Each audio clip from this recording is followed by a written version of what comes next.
Hello everyone. Today we are going to discuss another set of MCQs related to participation and job analysis. These MCQs are related with finance and management part of or subject of paper 2 or phase 2 of RBI examination. These MCQs are going to be very important for the upcoming examination. They will give you an idea as to what kind of case studies have been asked and what kind of case studies are expected in the future or the upcoming examination that we have. So, without wasting any time, let's start with the first case study. The case is Mr. Pradhan, an HR manager of XYZ company. So, Mr. Pradhan is the HR manager. Started implementing the total quality management concept in the organization as part of his quality improvement mission. So, he wants to improve the quality of the organization. He designed quality circles, so another keyword here, to identify, analyze, and finally solve the problems in the organization. He was very passionate about the project of continuous improvement and he realized that the employees were not responding to the strategies as per his expectations. The employees could not be properly motivated and all efforts at training and improvement bore no fruits. So, limited or no motivation for the employees. There was fear in the mind of the employees about the new system. They were not ready. So, there is fear in the mind of the employees. They were not ready to open up and communicate. The top management initially supported this project but later on was not very keen when it came to sanctioning of funds. The reason why the top management backed out. Soon the HR manager realized that the morale was missing in the venture. Lack of morale, he became frustrated as he did not get the cooperation and support needed. He turns towards Mr. Rakesh, another personality, his childhood friend and also the HR manager of his big company, to discuss the problems regarding its venture. He suggested him to involve participation of employees, a keyword here, in decisions so that the workers and managers jointly take decisions, another keyword here, and also empower employees, another keyword here, which gives them freedom to make decisions, another keyword here. So these are all keywords which are important for the cases for the questions that we are going to witness. The first question says, in order to make any venture successful, certain conditions should be satisfied. Which are the following conditions were not met in the given case for the implementation of TQM? Was the management attitude problematic? Was there meaningful participation? Was the workers' attitude a problem? Management attitude was a problem because the management refused to sanction funds or backed out when it came to sanctioning funds. So the attitude was negative. The participation of employees was a problem as is discussed here. He suggested him to involve participation of employees. This means that the participation of employees was missing, right? And workers' attitude was also negative, as you can see here that the morale was missing in the venture and there was fear in the mind of employees. This means that the workers' attitude was negative in nature. So the answer has to be D, all of the above. So in order to make the scheme more effective, certain conditions should be satisfied. What are these? Managerial attitude, union cooperation, meaningful participation and workers' attitude. Mr. Rakesh suggested Mr. Pradhan to encourage employee participation in decision making.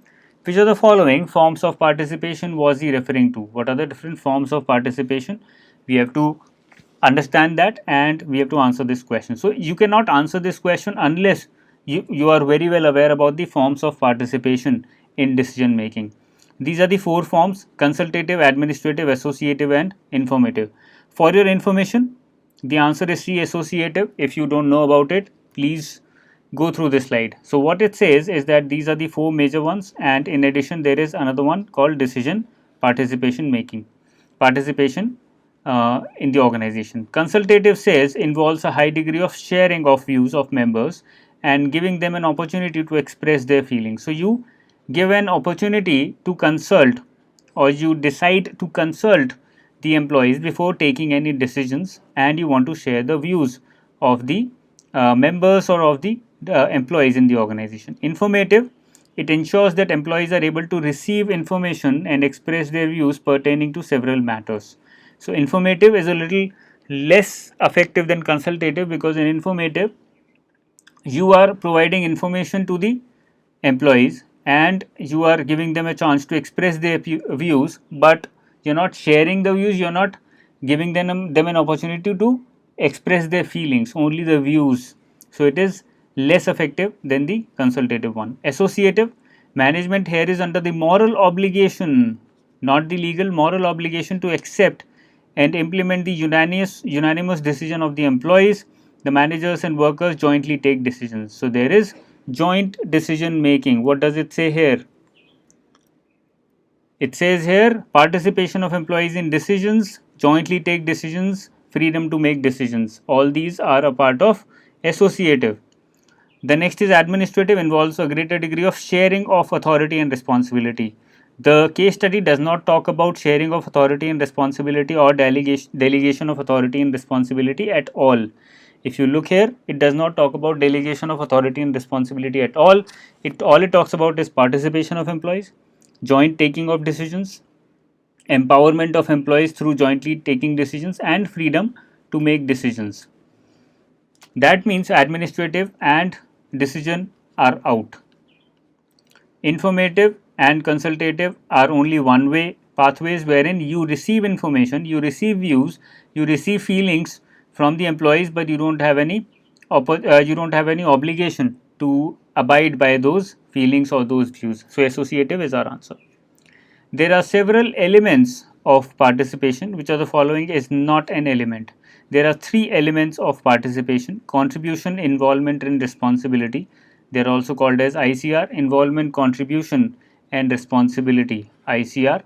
So our answer here is D, none of the above, because all of them are elements of participation. TQM, total quality management, and management by objectives are management tools that involve participation of employees. Which of the following is not a difference between TQM and MBO? TQM, total quality management, which aims at improving the quality of product or service in the future, is a strategic management tool. It looks like a strategic management tool even if you don't know about TQM much, but you only know the full form of TQM, then also you can try and answer this question. While MBO, management by objective, is a performance management tool. Yes, it is a performance management tool because here the management functions by giving targets to the employees in a participative manner. TQM is narrow in scope while MBO is wide in scope. Looks like otherwise because MBO is concerned on performance whereas TQM is concerned about strategic management. So TQM is wider in scope.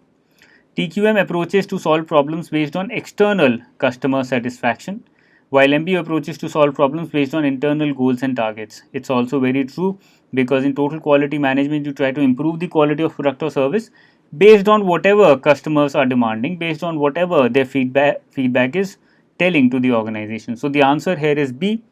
The difference, A and C are differences. T and B is not a difference between TQM and MBO. Next question, various factors make empowerment effective. Which of the following has been suggested to Mr. Pradhan by Mr. Rakesh? Impact, competence, meaningfulness, and choice. What does it say? Please think for a while, think hard before making a decision which one to answer. Is it talking about impact?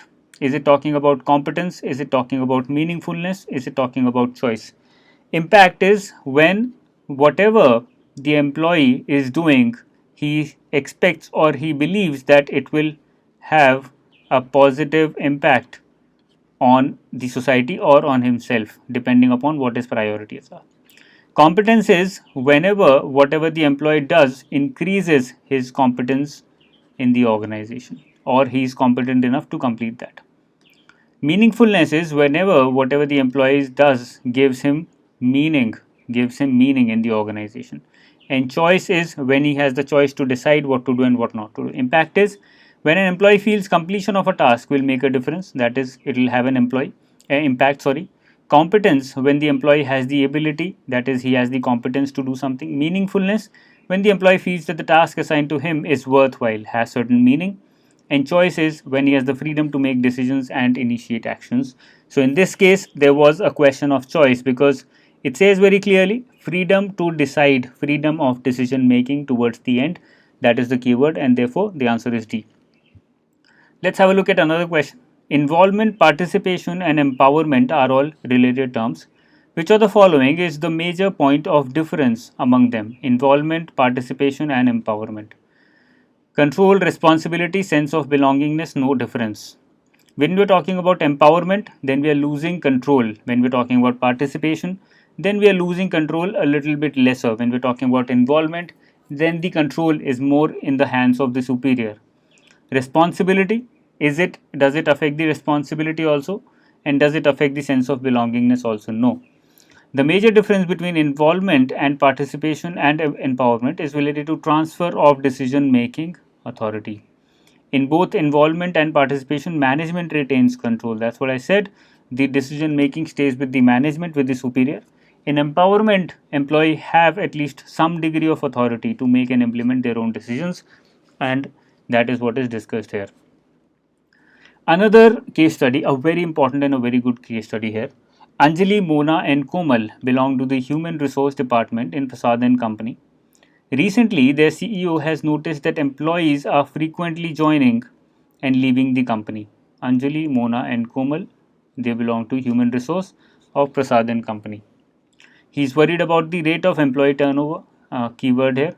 He has asked its HR department to release a few workers who haven't performed according to the expectations of the company. Keyword here.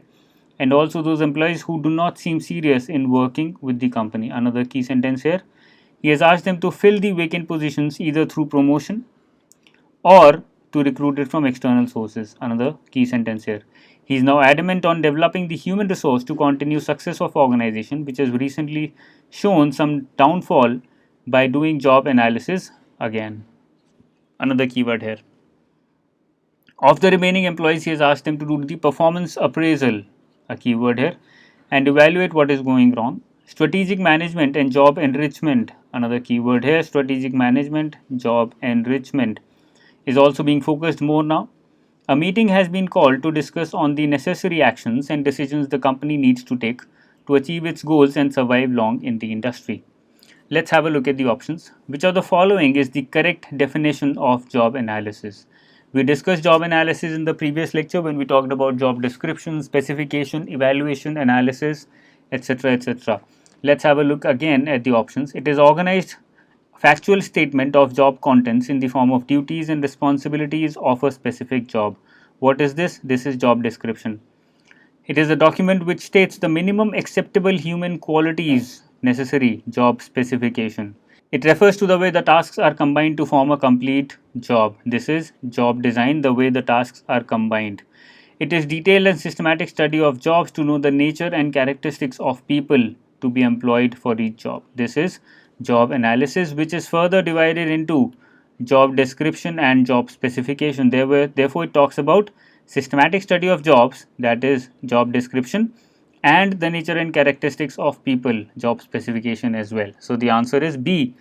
Job analysis is a detailed and systematic study of jobs to know the nature and characteristics of people. Both job enlargement and job enrichment are important forms of redesign in order to enhance productivity and satisfaction. Which of the following is not a difference between job enlargement and enrichment? Job enrichment involves vertical loading of jobs, while job enlargement involves horizontal loading. You have to find out which is not. This is a difference. It is not our answer. Purpose of job enrichment is to make the job more challenging, while that of enlargement is to break the monotony. This is also a difference, not our answer. Job enrichment requires acquisition of higher skills, while job enlargement may not necessarily require acquisition of higher skills. This is also correct. So our answer is very clearly D. Now, what is the primary difference between enrichment and enlargement?